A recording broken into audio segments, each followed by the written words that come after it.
नायब वज़ीर आज़म और वज़ीर ख़ारजा इसहाक़ डार ने एक दफ़ा फिर बावर कराया है कि पाकिस्तान पुरअमन मुल्क है, लेकिन आमनी की ख्वाहिश को कमज़ोरी ना समझा जाए।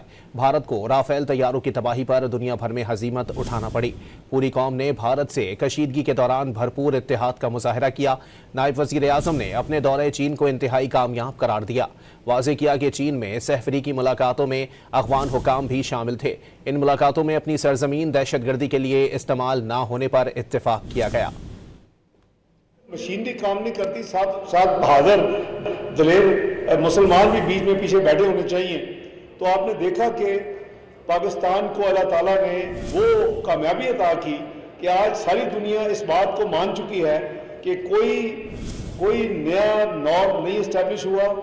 पाकिस्तान रेलेवेंट है। पाकिस्तान इंशाल्लाह हमेशा के अल्लाह ताला इसको रेलेवेंट रखेंगे। मैं समझता हूँ कि जो हमारा पुरअमन रहने का जो एक पॉलिसी है उसको कमजोरी नहीं समझना चाहिए।